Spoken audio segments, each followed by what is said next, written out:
లీడర్లు ప్రజా జీవితంలో ఉన్నప్పుడు చాలా జాగ్రత్తగా ఉండాలొల్లా. అది ప్రజల నడిమిట్లకు వచ్చినప్పుడైనా లేకుంటే ఇంటోళ్ళ నడిమిట్ల ఉన్నప్పుడైనా ముచ్చట బయటికి తెలియనంతసేపు ఏం ఫరక్ పడదు కానీ లేకుంటే మాత్రం ఈ సోషల్ మీడియా జమానాల నిమిషాలల్లనే దునియా మొత్తం సుట్టెత్తదా ముచ్చట. ఇంతకు ఆ ముచ్చట ఏందనంటారా? అయితే వార్త వస్తాంది చూడండిగా మీరే. వాళ్ళు నిమ్మలంగా పాదపూజ చేస్తుంటే మంచిగా పరాకాతు కూసుండి కనీసం వాళ్ళ దిక్కు కూడా చూడకుండా సెల్ ఫోన్ ఒత్తుకుంటా కూసున్నాడు కదా ఈ మోతెవారెవలో గాని అని మీకు కూడా అనాలనిపిస్తున్నదిలే.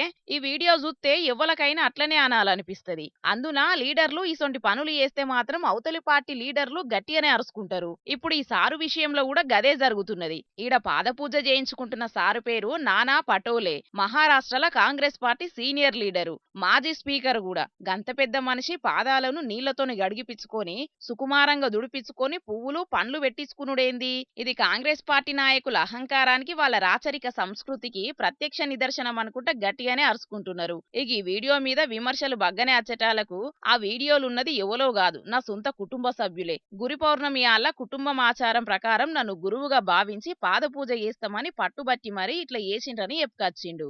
ఆలయాల విరాళాలు ప్రజాదానాన్ని దోచుకునే బీజేపీ నేతలకు భారతీయ సంస్కృతి సాంప్రదాయాల గురించి మాట్లాడే అర్హత లేదని కౌంటర్ అటాక్ చేసిండు. కుటుంబ సభ్యులు గౌరవంతో చేసిన ఆచారాన్ని కూడా రాజకీయం చేసుడు బీజేపీ దిగజారుడుతనానికి నిదర్శనమని ఫైర్ అయిండు నానా పటోలే సారు. ఇక సారా ఆచారం అని చెప్పి తప్పించుకున్నట్ల తప్పులేదు గాని అట్లా పాదపూజ చేస్తుంటే ఫోన్ చూసుడు మాత్రం తప్పేనని ఈ వీడియో చూసిన నెటిజన్లు కామెంట్లు చేస్తున్నారు.